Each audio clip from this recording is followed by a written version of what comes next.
Welcome students, আজকে তোমাদের KP constable এবং লেডি কনস্টেবলের যে ক্লাস হয়, আগের দিন ফার্স্ট ক্লাস হয়ে গেছে, আজকে হচ্ছে তোমাদের সেকেন্ড ক্লাস। তো আজকেও তোমাদের জন্য রয়েছে 15টা এমসিকিউ।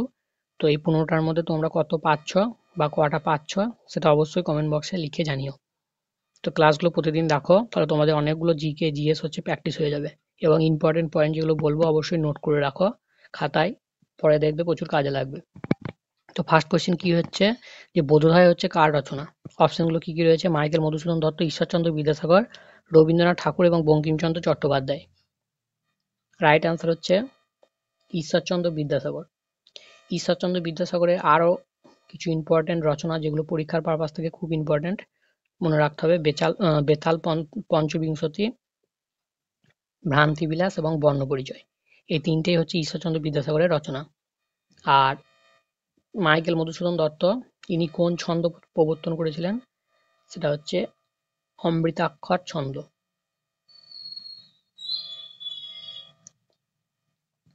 এছাড়াও মাইকেল মধুসূদন আরও তো আছে, যেমন তোমরা জানো যে মেঘনাদ বধ কাব্য, এটা কে রচনা করেছিলেন? মেঘনাদ বধ কাব্য হচ্ছে মাইকেল মধুসূদন দত্তের রচনা।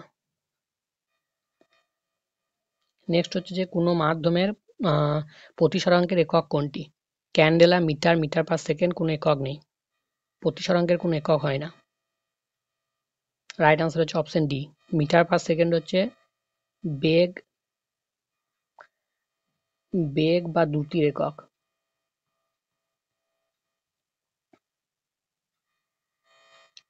তারপরে দেখো বলেছে ফারেনহাইট স্কেলে জলের হিমাঙ্ক কত? উষ্ণতার হচ্ছে তিনটে স্কেল আছে, একটা হচ্ছে ফারেনহাইট, একটা হচ্ছে ডিগ্রি সেন্টিগ্রেড, আর একটা হচ্ছে কেলভিন। এই তিনটেই হচ্ছে উষ্ণতার একক।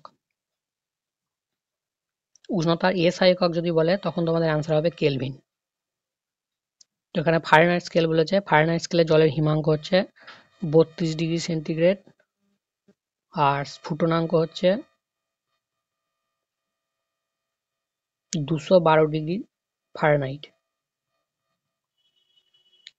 এটা গেল তোমাদের ফারেনহাইট স্কেলে। সেন্টিগ্রেডে জানো, সেন্টিগ্রেডে হচ্ছে হিমাঙ্ক, সেন্টিগ্রেড স্কেলে হিমাঙ্ক কত? সেন্টিগ্রেড স্কেলে হিমাঙ্ক হচ্ছে 0 ডিগ্রি সেন্টিগ্রেড এবং স্ফুটনাঙ্ক হচ্ছে 100 ডিগ্রি সেন্টিগ্রেড। আর কেলভিন স্কেলে হচ্ছে জলের হিমাঙ্ক কত? কেলভিন স্কেলে বললে 273 কেলভিন, আর স্ফুটনাঙ্ক বললে 373 কেলভিন। তাহলে তোমাদের তিনটে স্কেলই দেখো ক্লিয়ার। এবং এখান থেকে তোমরা অতি অবশ্যই ফারেনহাইটের সঙ্গে ডিগ্রি সেন্টিগ্রেড স্কেলের রিলেশনটা মনে রাখবে, সেটা হচ্ছে C/5 সমান F-32/9। এটা হচ্ছে সেলসিয়াস এবং ফারেনহাইট স্কেলের মধ্যে সম্পর্ক। সিটা সেলসিয়াস, এফটা হচ্ছে ফারেনহাইট। সম্পর্কটা মনে রাখবে, এটাও আসতে পারে।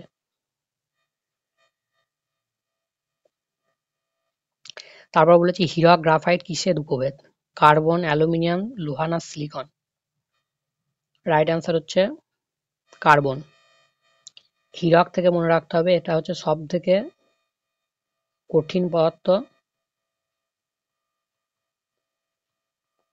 আসে যে সব থেকে কঠিন পদার্থ কি, তখন অ্যান্সার হবে হীরক। আর গ্রাফাইট হচ্ছে যেটা অধাতু কিন্তু তড়িতের পরিবাহী।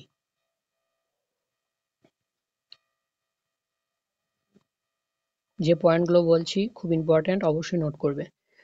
তো অধাতু এবং তড়িতের পরিবাহী। আর একটা আছে যে পেন্সিলের শীষে কি ব্যবহার করা হয়?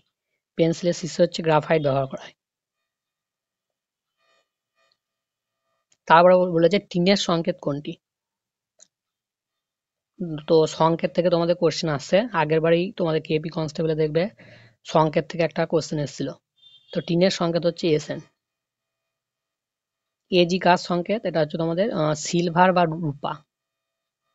সিলভার বা রূপার সংকেত হচ্ছে এজি। আর এ ইউ কার সংকেত?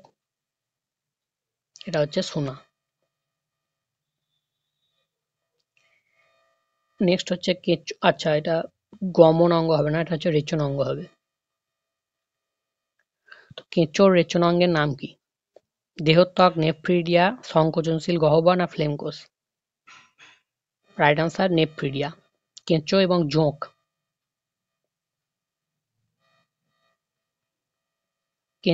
জোঁক, এদের দুজনেরই হচ্ছে রেচনা অঙ্গের নাম হচ্ছে নেফ্রিডিয়া। বাকি যে অপশনগুলো রয়েছে দেখো, অ্যামিবার হচ্ছে সংকোচনশীল গহ্বর, ফিতাকৃমি রেচনা অঙ্গের নাম হচ্ছে ফ্লেম কোষ, এবং স্পঞ্জ ও হাইড্রা এদের হচ্ছে দেহত্বক। তো এগুলো মনে রাখতে হবে। নেক্সট হচ্ছে যে ভারত ছাড়ো আন্দোলন হচ্ছে কত সালে হয়েছিল? 1942, 1945, 1940 এবং 1943। রাইট আনসার অপশন এ 1942 সালে। এবং এই আন্দোলনেই গান্ধীজি হচ্ছে বিখ্যাত স্লোগান, যেটা ডু অর ডাই, বাংলায় করো অথবা করবো অথবা মরবো, হিন্দিতে করেঙ্গে ইয়া মরেঙ্গে। তো এই স্লোগানগুলো হচ্ছে, এই স্লোগানটা গান্ধীজি কোন আন্দোলনের সময় দিয়েছিল? সেটা হচ্ছে ভারত ছাড়ো আন্দোলন। তারপরে বলেছে দেখো যে ভারতের উপরাষ্ট্রপতি নির্বাচিত হওয়ার জন্য ন্যূনতম বয়স কত বছর হওয়া দরকার? 30, 35, 40 না 38? উপরাষ্ট্রপতি নির্বাচিত হওয়ার ন্যূনতম বয়স হচ্ছে 35 বছর। এবং ভারতের প্রথম উপরাষ্ট্রপতি ছিল সর্বপল্লী রাধাকৃষ্ণন। তারপরে নেক্সট কে ছিল? নেক্সট ছিল তোমাদের জাকির হোসেন। তাহলে তোমাদের এখান থেকে আসতে পারে যে ভারতের প্রথম মুসলিম উপরাষ্ট্রপতি কে ছিলেন? তখন অ্যান্সার হয়ে যাবে জাকির হোসেন।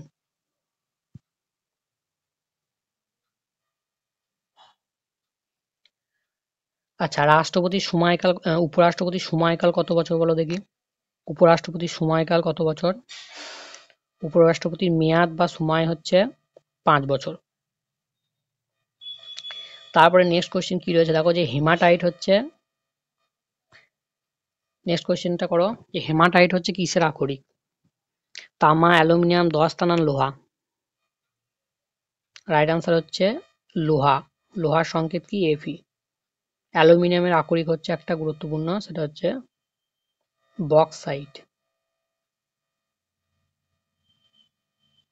বক্সাইট হচ্ছে অ্যালুমিনিয়ামের আকরিক। নেক্সট বলেছে পালস বা ডাল হচ্ছে কি ধরনের ফসল? রবি, খারিফ, জায়েদ কোনোটিই নয়। এটা রাইট আনসার হবে রবি ফসল। এবং এই ডালের সঙ্গে আরো হচ্ছে তোমাদের আরো রবি ফসল রয়েছে, যেমন গম, বার্লি, এগুলো সবই হচ্ছে রবি ফসল। রবি ফসল লাগানো হয় কখন? লাগানো হয় সেপ্টেম্বর থেকে অক্টোবর মাসে, এবং কাটা হয় কখন? কাটা হয় তোমাদের ফেব্রুয়ারি থেকে মার্চ মাসে।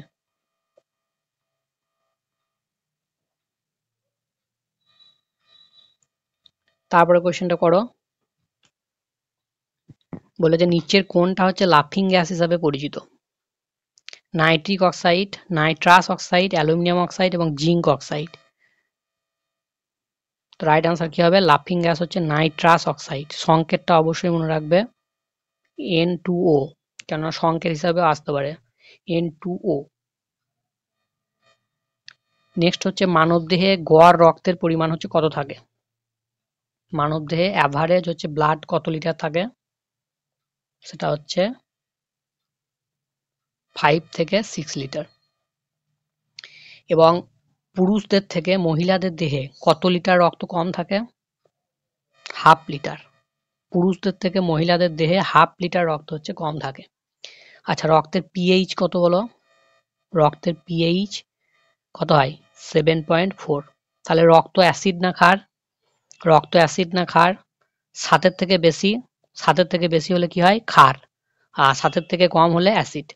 তাহলে এটা 7 থেকে বেশি, তার মানে রক্ত হচ্ছে ক্ষার। নেক্সট তাকে বলেছে যে নাবার্ড হচ্ছে কত সালে প্রতিষ্ঠিত হয়েছিল? 1983, 1980, 1981 এবং 1982? রাইট আনসার হচ্ছে অপশন ডি 1982 সালে। তারপর বলেছে যে